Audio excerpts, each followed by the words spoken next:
Hi, this is Lisa Yang with LisaYangJewelry.com. Today I thought I'd show you how I make wire wrapped loops. So to start off with, I have a couple of pieces of wire. One is just bare copper wire and the other one is craft wire. And then the tools that I'm going to use, I have some round nose pliers, flat nose pliers that are smooth on the inside, and some flush cutters. So I'm actually going to use the bare copper wire, and I recommend it over craft wire. I just made the two lengths with them, with one of each, and what I realized is the craft wire really is very soft, much softer than the copper wire, and just a little bit of kind of hardness makes it just a little bit easier, I think. So anyway, 6 inches, I'm going to start about 1.5 inches from the end, and I'm just going to grasp it right at the point in my round nose pliers, and that reflects the size of loop I want. This is pure practice. You know, if I want a bigger loop, I'm going to go further down, the smaller loop towards the end. I'll actually go with the bigger loop. So my first step is I'm going to bend it backwards, not quite 90 degrees, and a lot of times they refer to that as breaking the neck. It's what's going to ensure that the loop is centered on the base. Then I'm going to just push my wire around my round nose pliers. I'm going to rotate my pliers and pull it around. And this time I'm going to go almost a full 90 degrees. I'm going to make sure that I'm flush all the way around, pull it out, and I have a nice loop. Now I'm going to grab my flat nose pliers, and I'm just holding it with the pliers. I'm going to grab my round nose again. You can grab any other pliers that you like, but I find my round nose works great.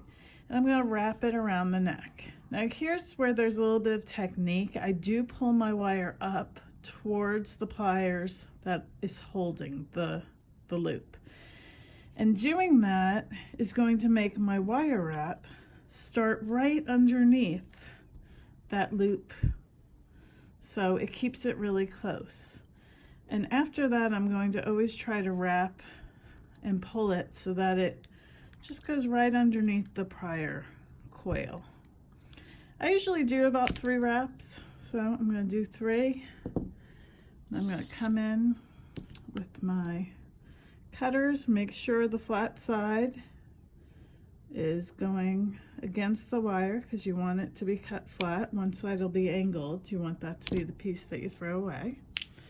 There you go. There's my first one. And I can come back in with my wire cutters, with my flat nose pliers, and just push in that little tail a little bit. Now for the next one, I'm going to grab one more bead, and I'll just show you the second half. So again, I'm going to pick up my round nose pliers. I'm going to judge about what that distance is and put my pliers that far away. And I like, what do I like? I like my loops to face the same way, so I'll actually try to make it so that when I bend this, it'll be the same way. I'm going to go up a little bit higher.